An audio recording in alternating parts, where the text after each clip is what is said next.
I'm Vasel. Zee Garcia, what's happening, folks?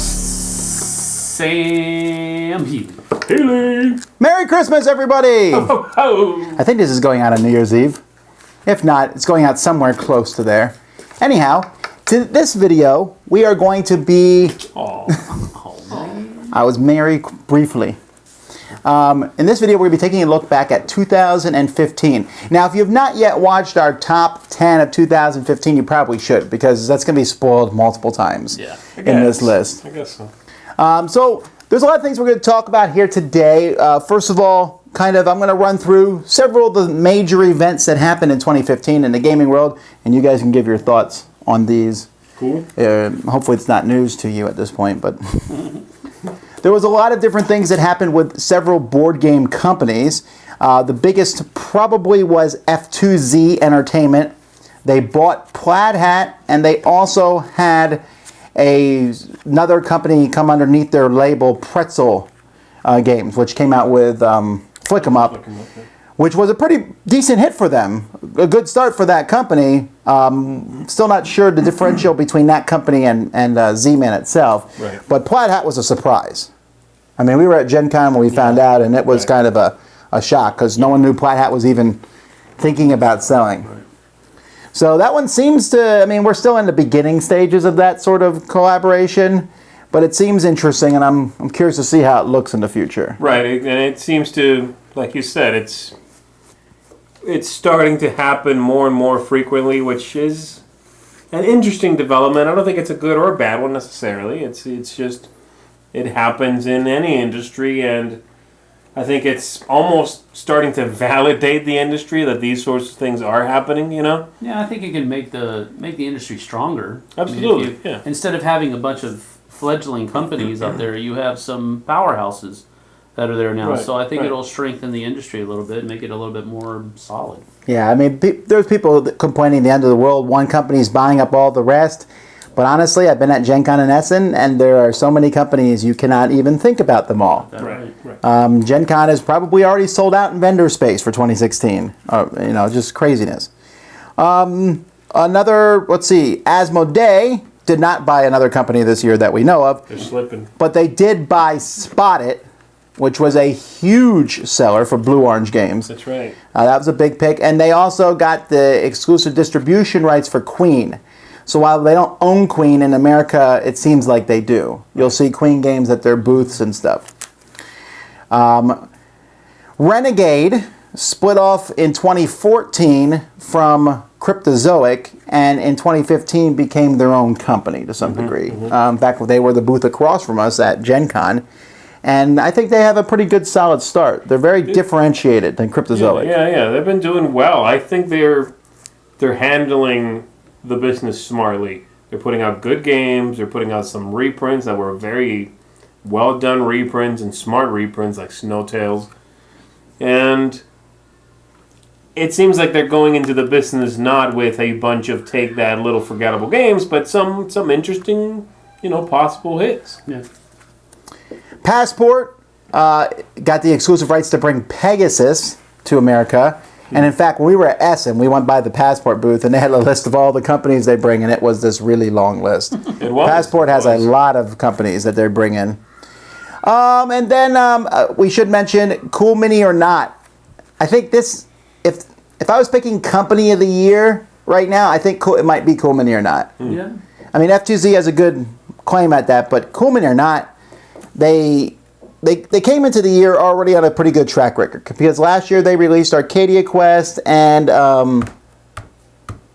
another game that had done well for them. They were starting to get noticed by that point on these games. They already had Zombicide, but Zombicide is a very divisive game. Some people love it, some people hate it. Right. But then this year, just game after game after game, they came out with games that were not miniatures based. Not only did they do Xeno Shift, which went over very well, but they also reprinted the little game Grizzled. They did the Queen's Necklace. Yes. And then they brought in Rum and Bones and Blood Rage, which did somewhat well and some people liked. And their Kickstarters that they pump out are both, they're doing both regular games like Besieged, I believe is a card game, and their new Arcadia Quest just did 1.7 million. And they're still, I mean, their stuff's high quality, and it's getting good reviews game-wise. Right. They're easily my pick for Game Company of the Year, I think. It's really neat to see where they're going. Yeah. I thought they've really grown, and they're certainly becoming a contender for a spot that has long been held by Fantasy Flight. Yeah. That I'll give you, absolutely. Another company I thought did really interestingly this year, but it's one of the companies under Asmodee, so they kind of get lumped into that group, is Space Cowboys, I think, is doing some smart stuff. Yeah. See, Space Cowboys had Splendor already, which is like slam dunk, right? But as far as money, that's like boom. Yes. As far as doing well, this year they came out with Elysium and Time Stories. Right. Now, It's interesting because they said basically they have no agenda. yeah, they just said we're just going to print and publish games we like. Well, so far, I like what they like. You know what I mean? Yeah. For the most part, Splendor's okay for me. I don't dislike it as much as you do. That's the one outrider for me. Okay, but you can't argue with how successful it's been. No. Right, I'm not right. arguing that. I'm just, for me, that's the outrider. But the Elysium, Time Stories, 1-2 punch, Yeah. they're doing something right. Yeah, they are. Also, different from companies, there was another combination this year, Dice Hate Me and Greater Than Games combined, which was a bit of an odd combination because those companies don't have much in common, which essentially is good for them. Greater Than Games has good ideas and things and logistics, and Dice Hate Me had some solid game design, so it was like Euro mixing with Sentinels of the Multiverse. Because that's pretty much Greater Than Games, is Sentinels of the Multiverse. But it seems like they've been getting along very well, and that's done well. Yeah. And Nelson, company-wise, we saw Tree Frog is no longer a company as of this year. They're now just a design studio from Martin Wallace. And Rio Grande had a slight resurgence. In 2014, I thought Rio Grande was gone. Right. Then they said, we're going to print Roll for the Galaxy. And we was like, yeah, we'll believe that when we see it. Well, we saw it. And then they reprinted a whole pile of games this year, Rio Grande. In fact, they even did an expansion for Roll and for Race because they announced both of those. And I said, oh, okay, so that's 3 years from now. And it was the same year. Right. So very surprising. I still think they're sliding out. I think this is their Indian Summer to some degree. I'm just worried that everything that came out this year, and we're thinking, oh wow, they're back on the printing ball here, was in the pipe for years, and it all just happened to line up and land on us in 1 year, Right. and now we're going to get the drought again. That may be, but there's one thing for sure, the Dominion craze is over. Because they released Dominion Adventures this year, and while I liked it, and I guess some other people did, it was not... what are you listening for? Hallelujah chorus. Are you going to edit that one in there? All right. No, but I mean, there was a super strong hype for Dominion, and I think it's done now. It's got 9 expansions, I think. It does, and I'm not... That's Okay, good. That's again, I'm good. not saying Dominion is gone or Dominion is bad. I'm saying that there was no craze for this expansion at all. Again, saturation will eventually settle in. Right. That's the 9th expansion. This year, Mayfair did a couple things. First of all, they changed the name Settlers of Catan to just Catan, because why not confuse everyone who's called it that for 20 years? It's downsizing. Well, What is the logic behind that move, do you think? I think it's... Cashier, maybe? I think it was so that they wanted that brand, the Catan I brand. think it's translation, actually. I think is what they're going with. Because the Settlers of Catan is in English. Catan's in every language. That's right, it was like Siedlers de Catan in German. I'm and guessing that's why they did it, Who maybe? knows? So it's Catan and everything, you know? I'm sticking with downsizing. It was the 20th anniversary of Catan this year, too, which is pretty interesting. And they did some sort of rickshaw small. run with it all over the world. They did a what with it? A rickshaw run where they had people in rickshaws go into different locations and play games. Really? Obviously did not hit the board gaming world much at all. Okay, so, yeah, I don't know. All right, let's see. Other companies, Blue Orange and Haba, both moved out of their comfort zones where they both did... Blue Orange did light games for families, and Haba did games for kids. Haba's now moved into the, I wouldn't even say light, but almost medium light games for families. Family games. And Blue Orange moved to medium weight strategic games, with New York 1901, and Haba had a series of 3. And I'm really eager to. I think both those companies are growing. I remember when I first got a Blue Orange game, I looked at them as some sort of, they make a mass market, roll dice and see what happens type game. That's what they felt like to me. But they've really moved from that point to making some really fun games. Yeah, I think both of those moves from both companies do not represent them leaving their respective comfort zone, but stepping out of it for a moment seems to have gone well for them. I'm glad they did. Geek Chic, the one who make this table. 2 things. First of all, this is the first year that I know of where they've gotten some serious competition. Board Game Tables started up this year, making tables, and now overseas we went to Essen. There's 3 other companies, and I would not be surprised if more are underway, but there's at least several companies that are also making this furniture, and competition is always good for the business. Geek Chic also started their big Geek Chic XP thing, which didn't really go anywhere. So. Oh, it went somewhere. Southern region. Okay. Star Wars is not out yet. Well, actually, it's out by the time we made this video. Was it a great movie? I really had a good time watching the film. I'm not going to say anything because... You didn't like it? Really? We haven't actually seen it Hey, yet. fool! By the time this posts, we've seen it. I know. Future me enjoyed is it. not here. It's my second favorite Star Wars movie Present ever. me is here. I was really surprised by... Insert You can't clip do it. here. You can't say it. All right. Let's see. Colt Express won the Spiel des Jahres. That seemed to go over pretty well, although it was a surprise to pretty much everyone who thought that one of the other games would win. I think Machikoro was the one, was the favorite. Organized Play has seen a big resurgence. Asmodee is pushing it. Yellow is pushing it. Several of the companies are pushing this Organized Play. I have not personally seen it take off, but I know it must be doing well enough because store owners keep using it and people keep talking about it. Right. It's a little bit of this bridging the gap between, the old CCG model and then getting, for lack of a better example, the one that's coming to mind, Splendor Organized Play. Which when it first was announced, I thought that's kind of a strange thing. But ultimately, it's the same thing as playing Magic the Gathering. Organized Play. And IDW did it with Machikoro. Right. And so just other different companies are moving towards that. Speaking of Yellow, they made their first promo for King of Tokyo that came out at Gen Con, and they have announced that they'll be making more of those. So that'd be interesting. And then finally, in the news section, we have Kickstarter. So how did Kickstarter do this year? This is obviously just as kind of going by what we've seen. For me, when I look at Kickstarter, I am seeing it have tons of projects, and many, many, many projects are failing and doing poorly, and I'm glad, because they're really bad.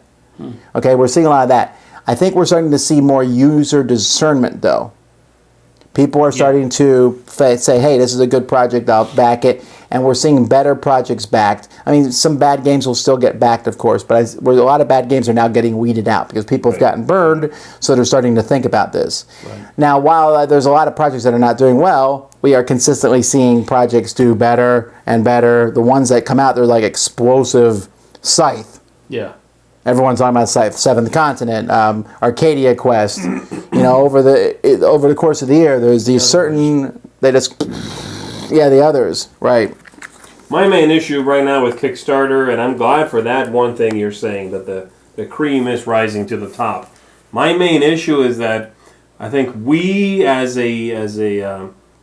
gamers still forgive things that shouldn't happen even on Kickstarter. Things like typos, things like mistakes, things like missing components or ill-thought components, ill-designed.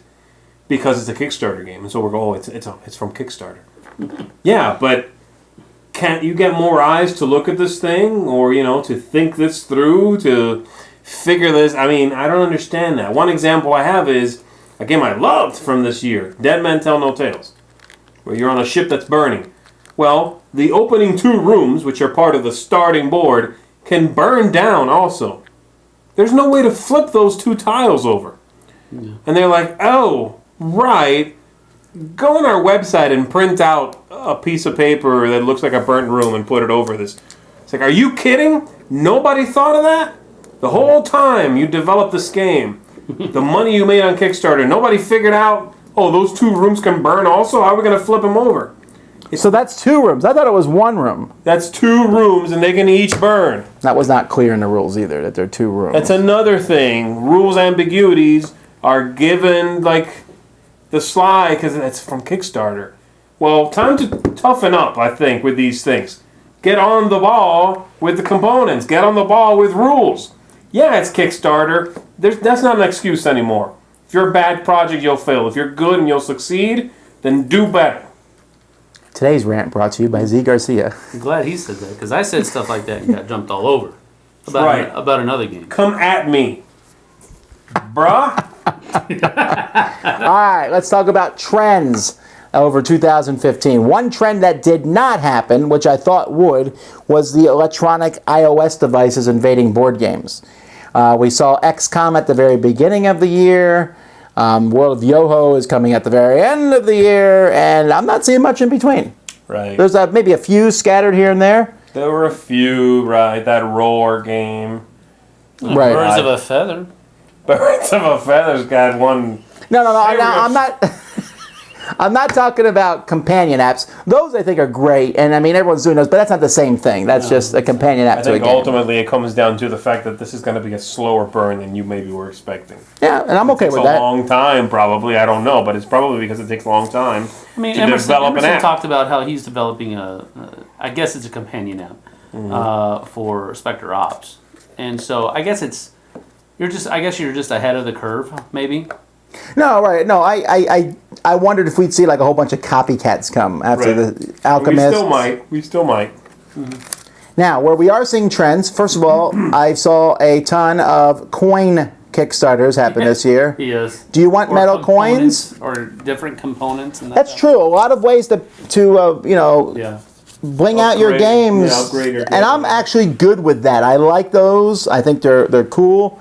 And that's something that's interesting, and that almost seems like that's something Kickstarter's for. You could almost buy like 2 or 3 more games for the same prices, though. That's the thing. I agree, but at the same Yeah, time, I but- think if you like a game, it's worth putting extra money into it. Let's see, other trends. Themes. Down with trading in the Mediterranean. Vikings and pirates are here. Yes. And I'm glad zombies have calmed down. And so have, what are other themes that we've seen a lot of? Generic fantasy is still around. I don't know if that's ever going to go away. No. If you're going to make fantasy, do you have to have dwarf, elf, human? Do you have to have orcs and goblins? And Right. But Vikings and pirates, they're certainly probably only oversaturation at this point, but I don't mind because they were so underrepresented before. Even if a lot of the games are kind of just slapping those themes on, but that's the way games always are going to be. Yeah. But speaking of slapping on themes, heavy Euros. In 2014 was not the year of the heavy Euro. I think 2015, there's a lot more of them being produced. Stronghold Games is definitely at the forefront of this. Yes. He's putting out heavy Euros, and I saw a lot more released this year than I saw in 2014. And while that's still a small subset of gamers, it is. It's good that there's still those games being brought out to people. Yeah. Well, overall, I thought it was a year with a lot of diversity in game styles. There were popular Euros, popular American-style games. There were popular fillers, popular dexterity games. There were games that were very overproduced. There were pocket games. There were, it's one of those years that if you want to look at a year as a whole and say this is what we can offer as a hobby, and you're only allowed to look at one year, this might not be a bad one to look at. Yeah, this is a good one. You know what I mean? Because of that spread. All right, well, we'll come back to our final thoughts on the end in a bit, but let's go through some categories here. First off, we have biggest disappointment of the year. Well, I've got a small Sam's like this. All right, well, I've got a small pile here. a pile of disappointments? Small pile of disappointments, yeah. I'll tell you if he's right or wrong. First of all, Rattle Battle Grab the Loot. That was a huge disappointment. It had a lot of good-looking bling in it, had great artwork, but the main mechanic of chucking those dice into the box and then it's just a random moving them around, it brought back memories of Warhammer 40K and that one guy that will say, "Oh, I'm going to move 6 inches," 6 inches. and then like just push him. Okay, he's right there. Oh my goodness! It's just and that was just a big letdown. I was expecting more, and it just wasn't there. Another one that I had my hopes up for, but fell flat ultimately was Warehouse 51. Bruno Feduti and I think Serge Laget or something like that. No, not Serge Laget. That's it's the guys from Brazil. I forget their names right now. can't remember. But it's Bruno Feduti was one of the designers, and one of the reasons why I was so pumped about it. But that auction mechanic, where you give your payment to the guy next to you, just threw it out the window for me. Right. I mean, artwork's great. Had a great look to it. Had a great theme. Uppity ups. Buying expensive, And like legendary artifacts and that kind of stuff. That's a great theme. Yeah. Just that one mechanic. Well, it didn't help that that other game came out that had a similar theme. The was it Artifacts Incorporated? No, Artifacts Inc. no, not Artifacts Inc. No, I know what he's The talking one about. from the guys who made Epic Monster Resort, Epic Vault, Yeah. Vault Wars, Vault Wars. Vault Wars, yeah. has a similar theme and did it much better. It's a better game. Right. Yeah. And then lastly, this is a game that I really wanted to enjoy. I was very excited about it because I really enjoyed a game that they came out with last year, and that was Epic. I really, I know all you people don't believe me, but I really wanted to enjoy the game. And when I realized it was just another Magic clone, I don't like Magic. I'm not in that boat. And so that was a real big disappointment for me. I wanted to, because I love Star Realms. I wanted to like Epic, I just couldn't. All right, I what got about you? 2 disappointments as well. I got my first one is not as big a disappointment as the second one. Spectre Ops is my first one, and I It's mostly the disappointment is that we have in Z for not liking this. Don't you agree? Yes. I think Z is the disappointment here. Yes. Z is the disappointment. that's my third disappointment myself. Well, Spectre Ops, I like the sci-fi theme. I don't always like, but I tend to like hidden movement games, and this one just didn't offer me anything I thought was new, but it's been a very popular game. Do not take my word for it being a game you won't enjoy. You'll probably enjoy it. I'm definitely in the minority here. I know that. Just for me, it was a disappointment. And then the other one I think has been more of a disappointment across the board. This is Bring Out Your Dead. Really? I like that one. Bring Out Your Dead was a game that they were pushing very hard. The company was They're certainly still behind pushing it hard. But I thought it was simplistic. It was morbid. And it wasn't like, haha, morbid. Or at least it didn't come across to me that way. I know it's supposed to be like lighthearted, silly, morbid. It just felt morbid, And that sort of thing usually does not bother me whatsoever, really, but it kind of did. And ultimately, the game just wasn't that interesting. It's like all the things I didn't like about what's that game you're always talking about? Revolution, where you put the cubes out and take up the spots. Mm-hmm. See, the bidding in that game is the game. The taking up the spots is scoring, right? Basically. Kind of. Yeah, But Bring Out Your Dead is like But some of the bidding, scoring. Some of the bidding can. I won't argue affect that- where you put the stuff on the board. Right. I won't argue that Bring Out Your Dead should have had a better board. It really should have. It's just boring. It's a board with a bunch of spots that you put, that you take over and you score 3 points because there's a big 3 above that spot. Boring. All right. My disappointments, I just have 2. We originally were going to have 1 in each category. You can see where that went. Forge Wars just looked amazing. It looked like this whole adventuring. I knew it had a Eurogame flair to it, but it just really didn't work for me. Too long, just a lot of fiddliness about it. But I think bigger than that possibly was Star Trek 5-Year Mission. Oh man, I didn't even think about that. I wasn't expecting much out of it, but yeah, that No, well, see, at first I wasn't expecting much because it was a Mayfair original. Mayfair originals these days aren't that great. But also just, it was Star Trek, and then Eric said good things about it.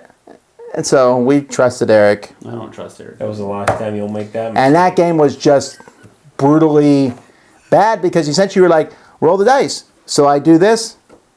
Tell me what I should do. I mean, literally you could play and one person could say, okay, you roll the dice. Okay, that you will do this. And you wouldn't have to do anything because the moves are that obvious and it's that, I thought it was that boring. It is. So disappointments. I agree wholeheartedly.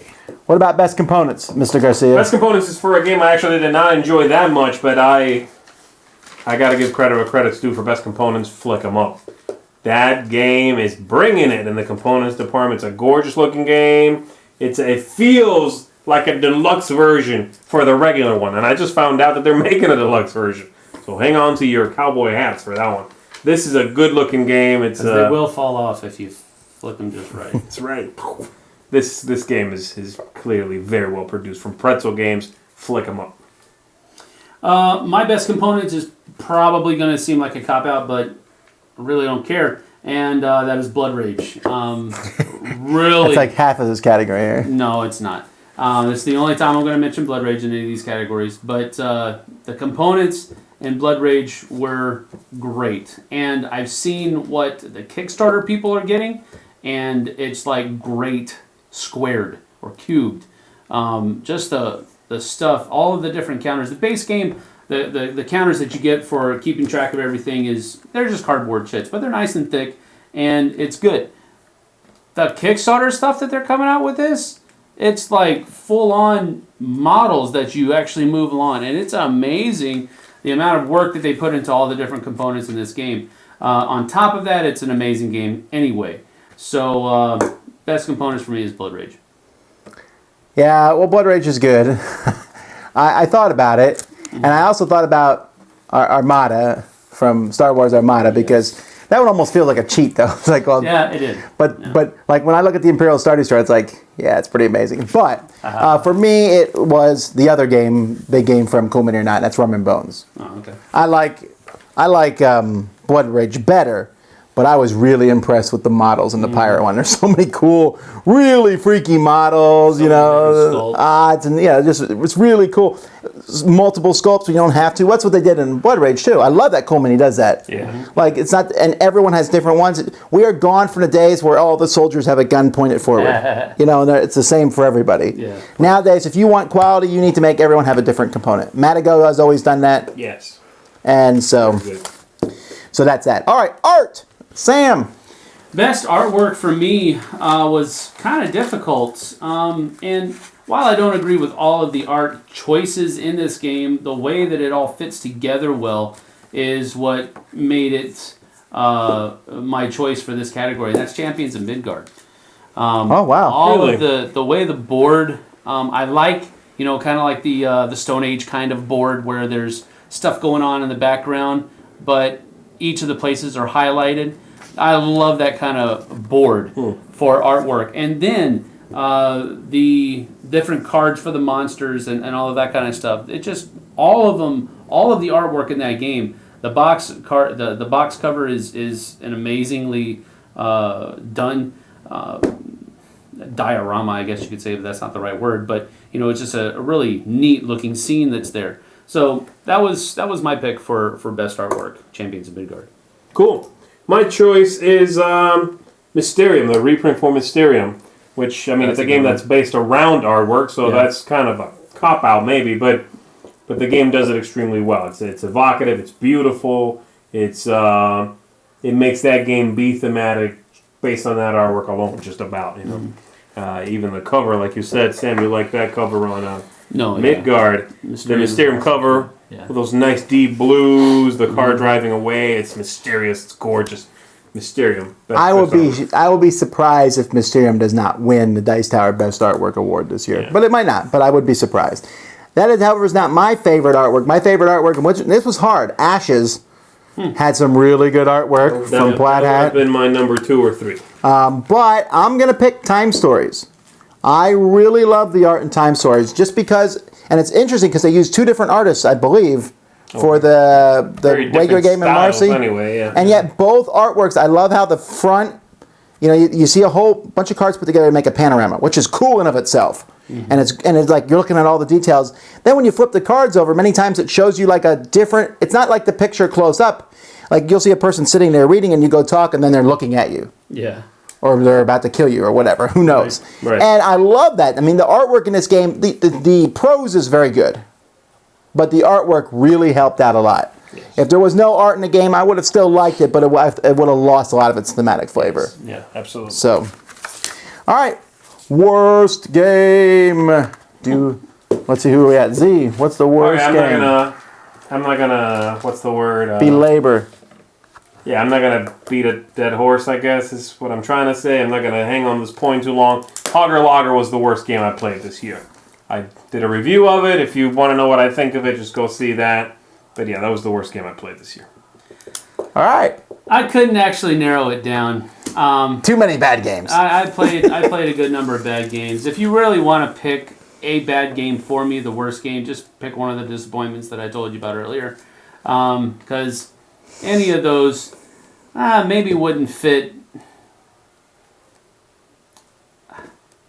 I'm speechless. Okay. I mean, a disappointment is a game is by definition a game you were hoping would be good and is bad. Well, I mean, but even still, that's kind of a cop-out because you, at least intrinsically, I guess you could say, you're hoping that the game you're about to play is good. I think he means instead of hoping, expecting.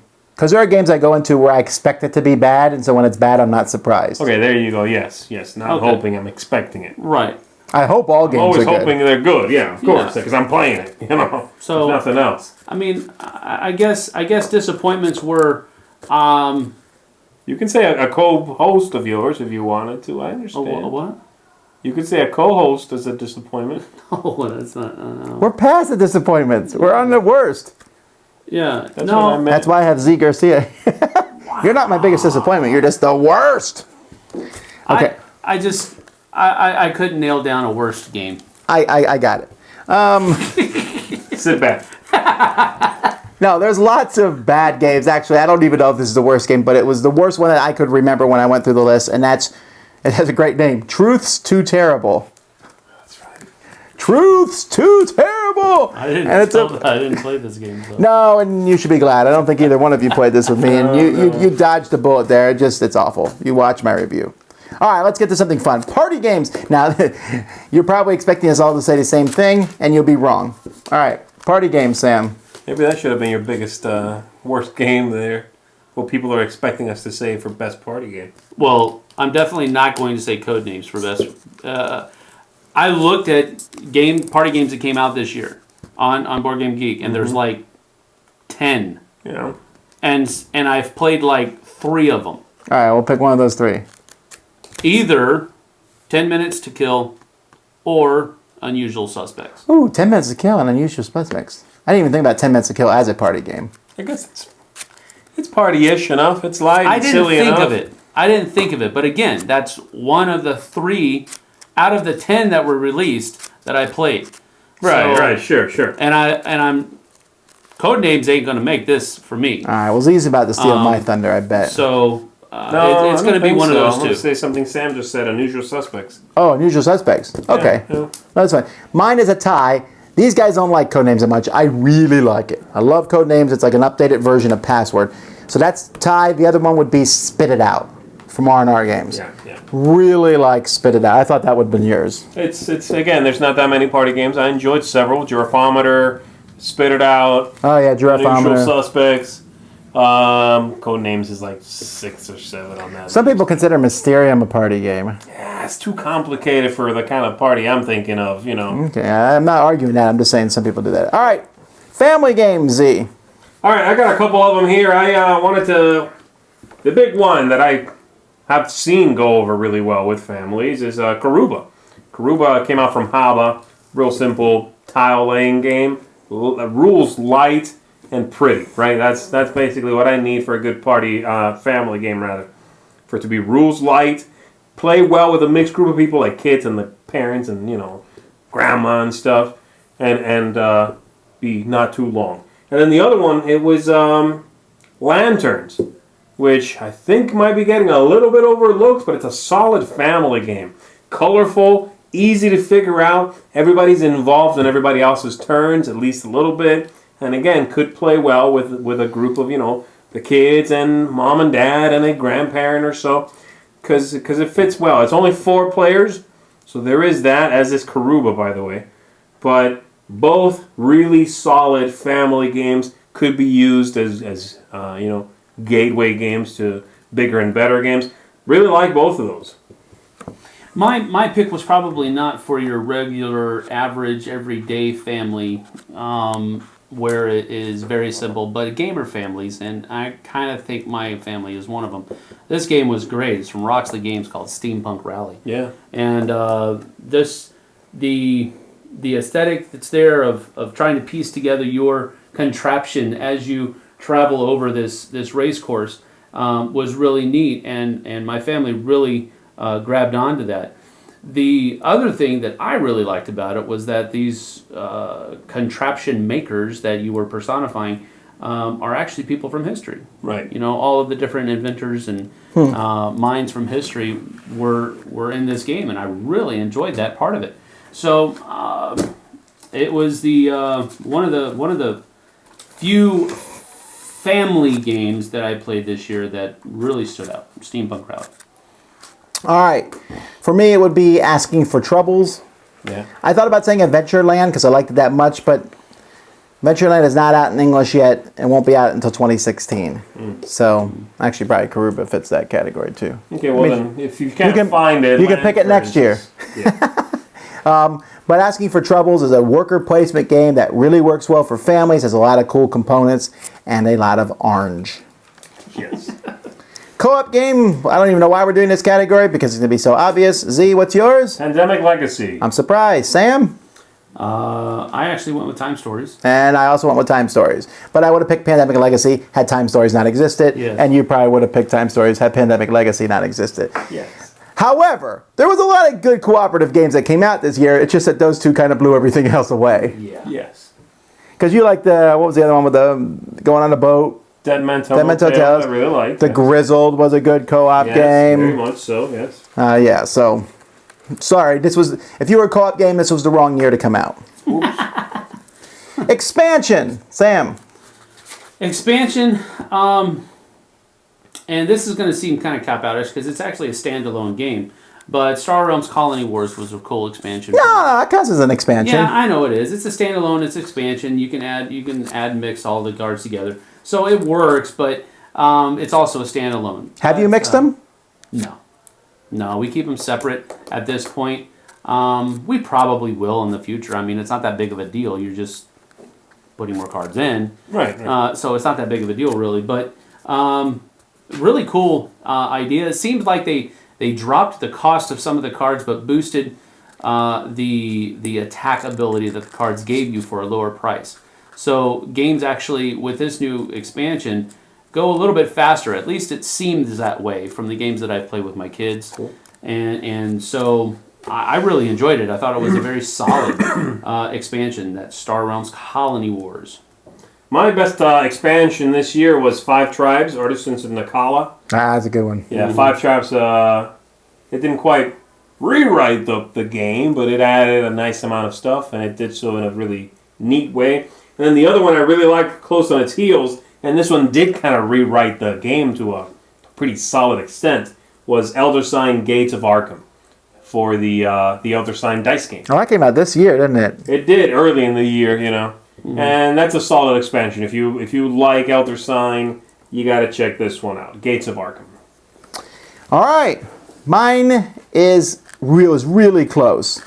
I really like Kemet Tassetti Yeah. because I like the additional black stuff the black tiles that it adds, and I also like the priests. I just like that. I like that more, and Kemet's one of my favorite games. But also, Ticket to Ride. The UK/Pennsylvania expansion was such a good map. I can't wait to play this. Such a good map that was added to that game. Yeah, it was that good. So, all right, last category, reprint. Z. My favorite reprint this year was Mission Red Planet. Ooh, was that yours? Yep. But Mission Red Planet. it beat out Fury of Dracula? Yeah, I wondered. It did only because I wasn't completely on board with the graphic design of Fury of Dracula. I'm okay with it now, but I just did not like it. On the other hand, I was completely on board with everything that Mission Red Planet did. So that's why Mission Red Planet beat out for you. I thought it might beat it out for you, too.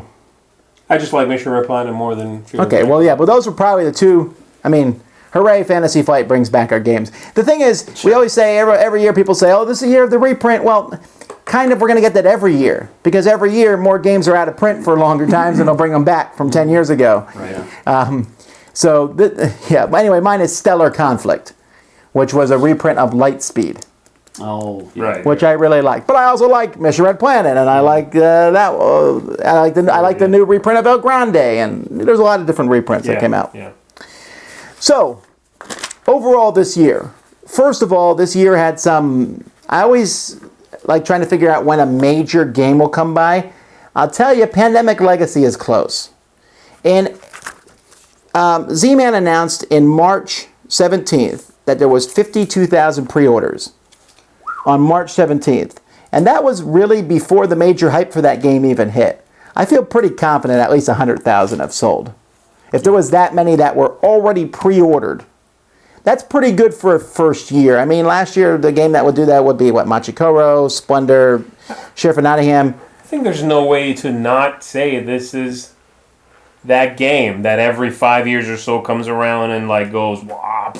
Yeah, well, I get that it's a game that stops working after several games. I get that. I get that it's Pandemic and Legacy, both of which existed. I get that. But this game has skyrocketed to the top of a lot of people's favorite games ever. Mm-hmm. It's shot up on Board Game Geek rankings. As of us recording this right now, it's number 3 ever. And those numbers are kind of hard to crack because people don't go back and change old ratings. So anything that rises takes even extra effort. You know what I mean? Mm-hmm. I think this can be called that. This is, It's possible. But see, here's the thing. Let's say Pandemic Legacy had not come out this year. There would still be some mega hits. Okay, even though you guys are not fans of it, Codenames has gone like gangbusters. Everyone everywhere is playing. Mysterium did very well. Big hit. Time Stories has been getting, a lot of people are hating on it because they haven't played it. Actually, some people played it and don't like it.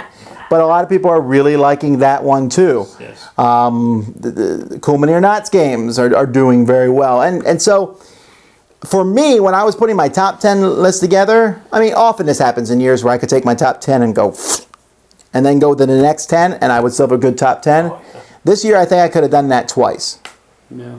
We did a list several weeks ago called our top 10 surprises.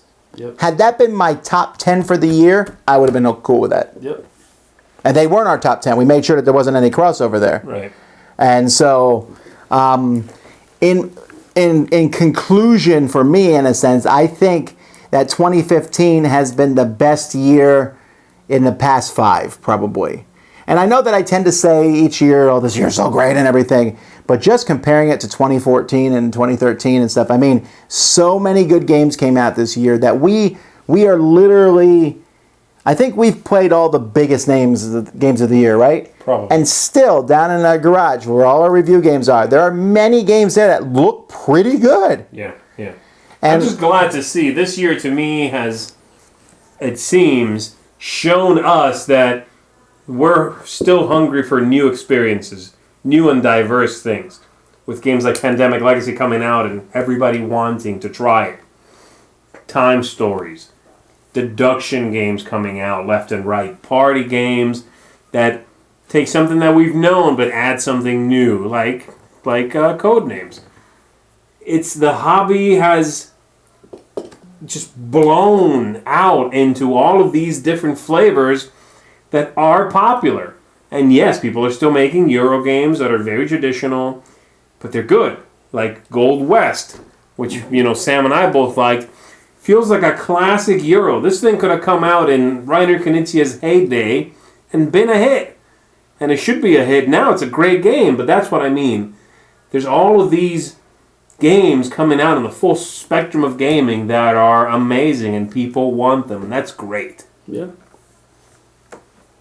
So I'm glad that the hobby is at that point, that we are where we are right now, and hopefully it'll just keep getting better from here. But I gotta agree with Tom. This has been a flagship year. Thoughts in the air? Yeah, I feel kind of like, I've been in the hobby for, 10, 15 years now, at least on a consistent basis. And this year, coming on full-time with the Dice Tower, I feel kind of like I'm just in the opening of the rabbit hole. Mm-hmm. And it goes deep. I'm willing to push you. Deep. And it just seems like that rabbit hole just got bigger and bigger and bigger this year. Right. I mean, there's so many different things that you're seeing board games pop up on all these different kinds of medias all the time. We were just watching a movie the other day, my family and I, and they were playing Settlers of Catan in the middle of the game. And but that's the kind of thing where they didn't focus on it, they didn't highlight it or anything like that. Just me as a gamer, I recognized, hey, that's Settlers. And my wife recognized it too. And so it's stuff like that. I don't think that, because we had a conversation, what was it, last year, the other day, or maybe it was the beginning of this year, about how board gaming was becoming more mainstream. Right, yes. And I'm not really there yet. I'm not ready to say that it's going to start permeating every part of everybody's life. I'm not there, but it's definitely growing at a fairly large rate, I would imagine. I mean, so that's a really cool thing, and that's just something that I've observed this year. Maybe it's been more because I've been a little bit more plugged into the hobby this year than I have in recent years. But it's definitely growing. It's definitely getting bigger. It's not just that. I mean, I've been in the hobby and I've been plugged into it, and it's definitely grown. Yeah. You can literally see the growth at conventions. Right. I mean, every convention has grown. Mm-hmm. I see the numbers that games are selling better. There's more games in the market, and yet the market's able to handle them all at this point. We haven't. A couple companies have gone out as a small Kickstarters, but for the most part, the market seems pretty strong for board games. So, what about the Dice Tower? I think we had a pretty good year. It was very fun for us. I mean, this is the first year I've not worked on a Dice Tower by myself. Okay, I shouldn't say that. I've always had Eric, audio, and Robert has helped me with the website. But now I got these guys. And that has really changed. I think you have noticed, I would hope that you notice a change in our production. We are trying to put out videos all the time. And I hope that our production has gotten a little bit better. But I think it did. This was the first year where we went to all the major conventions, had a presence there. We had booths at 3 of them. We did shows at almost all of them. Yeah. We've had a show of 500 people, which was cool. Yeah. And I don't know. What do you guys think about Dice Tower this year? I've been pretty happy. Well, absolutely. Are you kidding? Yeah. Yeah, we're happy. Yeah.